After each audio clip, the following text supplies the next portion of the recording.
ಮಾಡ್ಕೋಬೇಡ ಅಂತ ಅವರ ಗಂಡಂದ್ರಿಗೆ, ಅಣ್ಣಂದ್ರಿಗೆ, ಅಪ್ಪಂದ್ರಿಗೆ, ಮಕ್ಕಳಿಗೆ ಹೇಳಬೇಕು. ಅವ್ರು ಮಾಡಿದ್ರೆ ಮಾತ್ರ ಇವರು ಗಂಡಸರು ಮಾಡ್ತಾರೆ, ಇಲ್ಲದಿದ್ರೆ ಮಾಡೋದಿಲ್ಲ. ಆಮೇಲೆ ಇನ್ನೊಂದೇನು, ಆಹಾರ ಪದ್ಧತಿ. ಅವರವರ ಜೀವನ ಶೈಲಿ, ಅವರವರ ದೇಶಾಚಾರ, ಅವರವರ ಕುಲಾಚಾರ, ಅವರವರ ಕಾಲಧರ್ಮ ಆಹಾರ ಅಂತಂತಾರೆ, ನಿಜ. ಆದರೆ ಉಪನಿಷತ್ತು ಹೇಳುತ್ತದೆ, ಆಹಾರ ಶುದ್ಧವು ಸತ್ವಶುದ್ಧಿ, ಸತ್ವಶುದ್ಧವು ಧ್ರುವ ಸ್ಮೃತಿ ಅಂತ.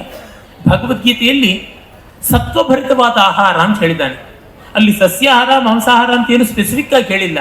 ಆದರೆ ನಮಗೆ ಒಂದು ಗೊತ್ತಿದೆ, ಪರಿಸರಕ್ಕೆ ಹೆಚ್ಚು ಹಾನಿಯಾಗದಂತೆ ಇರತಕ್ಕಂಥದ್ದು ಸಸ್ಯಾಹಾರದಲ್ಲಿದೆ, ಆರೋಗ್ಯಕ್ಕೂ ಹೆಚ್ಚು ಅನುಕೂಲವಾಗುವುದಿದೆ ಅಂತ. ಆಮೇಲೆ ನಾವು ದಾಕ್ಷಿಣಾತ್ಯ ಬ್ರಾಹ್ಮಣರಿಗೆ ಸಸ್ಯಾಹಾರ ಒದಗಿ ಬಂದಿದೆ. ಗೌಡಾದಿ ಪಂಚಕ, ದ್ರಾವಿಡಾದಿ ಪಂಚಕ ಅಂತ 5 ಬಗೆಯಾಗಿ ಬ್ರಾಹ್ಮಣರನ್ನು ಹೇಳ್ತಾರೆ. ಕರ್ನಾಟಕ, ಆಂಧ್ರ, ದ್ರವಿಡ, ಗೂರ್ಜರ, ಮಹಾರಾಷ್ಟ್ರ, ಇದನ್ನು ದ್ರಾವಿಡಾದಿ ಪಂಚಕ ಅಂತಾರೆ.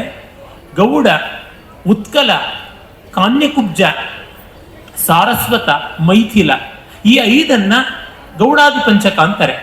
ಈ ಗೌಡಾದಿ ಪಂಚಕ ಅಂತಕ್ಕಂಥ 5 ಉತ್ತರ ಭಾರತದ ಬ್ರಾಹ್ಮಣರಲ್ಲಿ ಕೆಲವರಲ್ಲಿ ಮಾಂಸಾಹಾರ ಉಂಟು. ಆದರೆ ದ್ರಾವಿಡಾದಿ ಪಂಚಕ ಅನ್ನೋದ್ರೊಳಗೆ ಯಾವತ್ತೂ ಇಲ್ಲ. ಹಾಗಾಗಿ ನಮಗೆ ಸಸ್ಯಾಹಾರ ಒದಗಿ ಬಂದಿದೆ. ಇದರಿಂದ ನಾವು ಮಾಂಸಾಹಾರಿಗಳಂತ ದೂಷಣೆ ಮಾಡಬೇಕಾಗಿಲ್ಲ. ನಮ್ಮ ಪರಂಪರೆಯಲ್ಲಿರುವ ಈ ಅನುಕೂಲವನ್ನು ಬಳಸ್ಕೊಳ್ಳಿ. ಈಗ ಉದಾಹರಣೆಗೆ ನೋಡಿ, ನಾನು ನನ್ನ ಭಾಷಣಕ್ಕೆ ಒಂದು ಚೀಟಿಯನ್ನು ಇಟ್ಟುಕೊಳ್ಳದೆ, ಒಂದು ಪುಸ್ತಕವನ್ನು ಇಟ್ಟುಕೊಳ್ಳದೆ, ಐಪ್ಯಾಡನ್ನು ಇಟ್ಟುಕೊಳ್ಳದೆ, ಸೆಲ್ಫೋನನ್ನು ನೋಡ್ಕೊಳ್ಳದೆ ಮಾತಾಡ್ತಿದ್ದೀನಿ. ಎಲ್ಲವನ್ನ ಜ್ಞಾಪಕದಿಂದ ಹೇಳ್ತಾ ಇದ್ದೀನಿ. ಈ ಸೌಲಭ್ಯವನ್ನು ನಾನು ಎಷ್ಟು ಸಾಧ್ಯವೋ ಅಷ್ಟು ಬಳಸ್ಕೊಳ್ಬೇಕು. ಹಾಗೆ ನಮಗೆ ಒದಗಿ ಬಂದ ಸೌಲಭ್ಯ ಏನಿರುತ್ತೆ ಅದನ್ನು ನಾವು ಬಳಸ್ಕೊಳ್ಬೇಕು.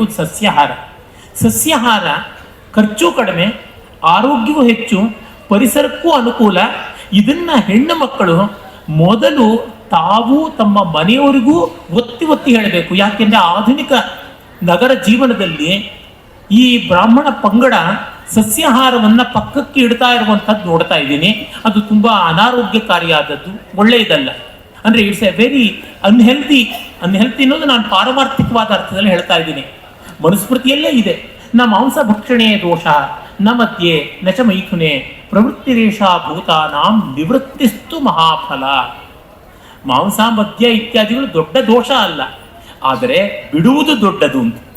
ನಮಗೆ ಬಿಡುವ ಪ್ರಮೇಯ ಇಲ್ಲದೇನೆ ಬಂದುಬಿಟ್ಟಿದೆ. ನಮ್ಮ ತಲೆಮಾರುಗಳಿಂದ ಬಂದಿರುವ ಅನುಕೂಲತೆಯನ್ನು ಬಿಡಬಾರದು. ನಮಗೆ ಎಲ್ಲ ಬಾಯ್ಪಾಠ ಆಗಿರುತ್ತೆ.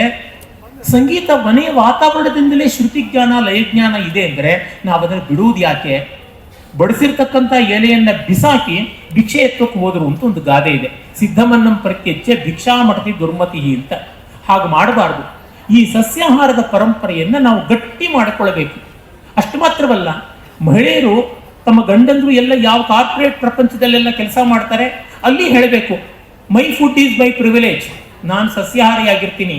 ಮೈ ಡ್ರೆಸ್ ಈಸ್ ಮೈ ಪ್ರಿವಿಲೇಜ್, ನಾನು ಸೀರೆ ಉಟ್ಕೋತೀನಿ, ನಾನು ಪಂಚೆ ಉಟ್ಕೋತೀನಿ, ಅದಕ್ಕೇನು ತಪ್ಪಾಗೋದಿಲ್ಲ, ಇದು ನನ್ನ ಹಕ್ಕು, ನನ್ನ ಧರ್ಮ, ನನ್ನ ಮೌಲ್ಯ ಅಂತ ಭಾವಿಸಬೇಕು. ಈ ಆತ್ಮವಿಶ್ವಾಸ ಬೇಕು, ಈ ಹೆಮ್ಮೆ ಅನ್ನೋದು ಮುಖ್ಯವಾಗಿ ಬೇಕಾಗುತ್ತದೆ. ಆಮೇಲೆ ಮತ್ತೊಂದು, ನಮ್ಮ ಮಹಿಳೆಯರಿಂದಲೇ ಮನೆ ಅಂತ ಇರೋದು. ಗೃಹಿಣಿ ಗೃಹ ಮುಚ್ಚಿಯತೆ ಅನ್ನೋ ಮಾತು ನಿಮಗೆ ಗೊತ್ತೇ ಇದೆ. ಮನೆ ಅಂದ್ರೆ ಏನರ್ಥ? ಒಂದು ಕಡೆ ಅಗ್ನಿಯನ್ನ ಉಜ್ವಲ ಮಾಡಿ ಅಡಿಗೆ ಮಾಡ್ತಕ್ಕಂಥದ್ದು.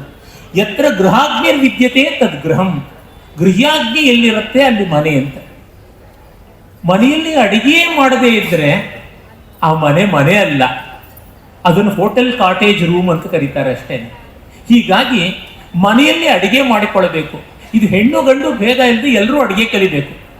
ನಮ್ಮಲ್ಲಿ ಹೆಣ್ಣಿನ ಹೆಸರಿನಲ್ಲಿ ಅಡಿಗೆ ಪ್ರಖ್ಯಾತವಾಗಿಲ್ಲ. ನಳಪಾಕ, ಭೀಮಪಾಕ ಅಂತ ಗಂಡಸರ ಹೆಸರಿನಲ್ಲೇ ಇದೆ. ಹೆಣ್ಣು ಮಕ್ಕಳು ಈ ಅಡುಗೆ ವಿಷಯದಲ್ಲಿ ಎಲ್ಲರಿಗೂ ಕಲಿಸ್ಬೇಕು. ಅವ್ರ ವಿದ್ಯೆ ಮಿಕ್ಕೆಲ್ಲರಿಗೂ ಕಲಿಸ್ಬೇಕು. ಮತ್ತೆ ಮನೆಯಲ್ಲಿ ಅಡಿಗೆ ಮಾಡಿಕೊಂಡು ಎಲ್ಲರೂ ತಿನ್ನುವಂತೆ ಆಗಬೇಕು. ಕನಿಷ್ಠ ದಿವಸದ ಒಂದು ಊಟವಾದರೂ ಮನೆ ಮಂದಿಯೆಲ್ಲ ಕೂತು ಸೆಲ್ಫೋನನ್ನು ದೂರ ಇಟ್ಟು ಟಿವಿನ ಆಫ್ ಮಾಡಿ ಮಾಡಬೇಕು. ಹಾಗೆ ಮಾಡಿದ್ರೆ ಮನೆಯ ಮಾತುಕತೆಗೆಲ್ಲ ತುಂಬ ಚೆನ್ನಾಗಾಗುತ್ತದೆ. ಕಮ್ಯುನಿಕೇಶನ್ ಇಲ್ಲದೇನೆ ಎಷ್ಟೋ ಮನೆಗಳು ಕುಲಗೆಟ್ಟು ಹೋಗ್ಬಿಡುತ್ತಲ್ಲ, ಅದು ತಪ್ಪುತ್ತದೆ.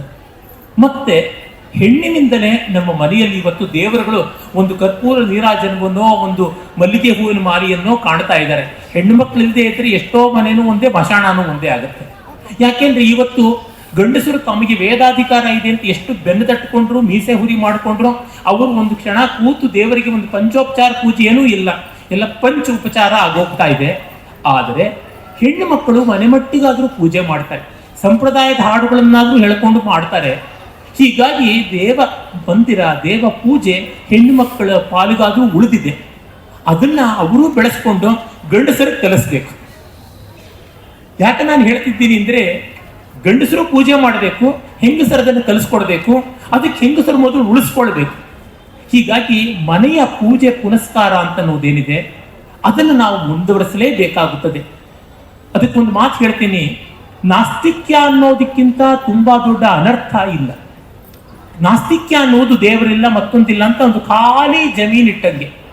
ಖಾಲಿಯಾದ ಜಾಗದಲ್ಲಿ ಇಲ್ಲೀಗಲ್ ಕನ್ಸ್ಟ್ರಕ್ಷನ್ ಬರುತ್ತೆ, ಕಳೆ ಬರುತ್ತೆ, ಕಲ್ಲು ಮುಳ್ಳು ಬರುತ್ತೆ. ಇಲ್ಲ ಎಲ್ಲರೂ ಬಂದು ಕಸ ಹಾಕ್ತಾರೆ. ನೀವು ಅಲ್ಲಿ ಒಂದು ತುಳಸಿ ತೋಟ ಮಾಡಿ, ಒಂದು ಮಾವಿನ ತೋಟ ಮಾಡಿ, ಒಂದು ಬೃಂದಾವನ ಇಡಿ, ಯಾರು ಕಸ ಹಾಕೋದಿಲ್ಲ, ಯಾರು ಇಲ್ಲಿಗಲ್ ಎನ್ಕ್ರೋಚ್ಮೆಂಟ್ ಮಾಡೋಲ್ಲ. ಓಹೋ ಜನರ ಸಂಚಾರ ಇದೆ ಅಂತ. ಹೀಗಾಗಿ ಖಾಲಿ ಜಾಗ ಬಿಟ್ರೆ ನಾಸ್ತಿಕ ಅನ್ನೋದು ಇಲ್ಲ ಅಂತ. ನಾಸ್ತಿ ಇತಿ ವದತಿ ಸ ನಾಸ್ತಿಕ, ಇಲ್ಲ ಅಂತನ್ನೋನು. ಹೀಗಾಗಿ ಅಸ್ತಿ ಅಂತನ್ನೋನು ಆಸ್ತಿಕ, ಇದೆ ಅಂತನ್ನೋನು. ಈ ಆಸ್ತಿಕ ದೃಷ್ಟಿ ಬೇಕು ಅಂತಂದ್ರೆ ಬಹಳ ಮುಖ್ಯವಾದದ್ದು ಖಾಲಿ ಮೈಂಡ್ ಇದೆಯಲ್ಲ, idle man's brain is devil's workshop ಅಂತಾರಲ್ಲ, ಹಾಗಾಗ್ಬಿಡುತ್ತೆ. ಅದಕ್ಕೆ ನಮ್ಮ ದೇವಸ್ಥಾನ, ಮನೆಯಲ್ಲಿ ದೇವರ ಪೂಜೆ, ಆ ಆಚಾರಗಳನ್ನು ನಾವು ಉಳಿಸ್ಕೊಳ್ಳಲೇಬೇಕು. ಇಷ್ಟು ಕಷ್ಟ ಆದರೂ ಪರವಾಗಿಲ್ಲ, ಜಾಸ್ತಿ ಬೇಕಿಲ್ಲ.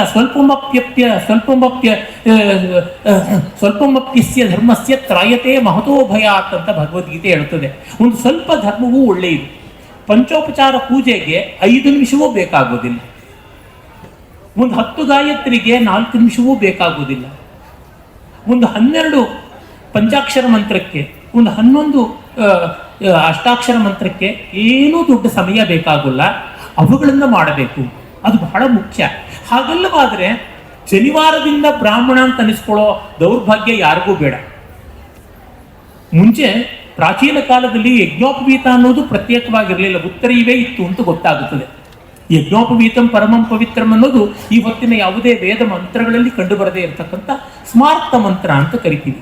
ಹೀಗಿರುವಾಗ ನಾನು ಬರೀ ಅಫಿಡವಿಟ್ಟಿಂದ ಬ್ರಾಹ್ಮಣ, ಜನಿವಾರದಿಂದ ಬ್ರಾಹ್ಮಣ ಅಂತ ಅನ್ನಿಸ್ಕೋಬಾರ್ದು. ಆಚರಣೆಯಿಂದ, ಮನೋಧರ್ಮದಿಂದ ಬ್ರಾಹ್ಮಣನಾಗಬೇಕು. ಅದಕ್ಕೆ ಹೆಣ್ಣು ಮಕ್ಕಳು ಈ ಅಂಶವನ್ನು ತುಂಬ ಉಳಿಸಿಕೊಳ್ಳಬೇಕು ಅಂತ ಅನಿಸುತ್ತದೆ. ಮತ್ತೆ ಬರುವಂಥದ್ದು ಹಬ್ಬ. ಹಬ್ಬಗಳು ತುಂಬಾ ಮುಖ್ಯ. ಹಬ್ಬ ಅಂದ್ರೆ ಹೊರಗಡೆಯಿಂದ ಹೋಳಿಗೆ ಮನೆಯಿಂದ ಹೋಳಿಗೆ ತರಿಸ್ತೀನಿ, ಚಿರೋಟಿ ಮನೆಯಿಂದ ಚಿರೋಟಿ ತರಿಸ್ತೀನಿ, ಈ ಥರದ್ದಲ್ಲ. ಮನೆಯಲ್ಲಿ ನಮಗೆ ಎಷ್ಟು ಕೆಟ್ಟದಾಗಿ ಬಂದರೂ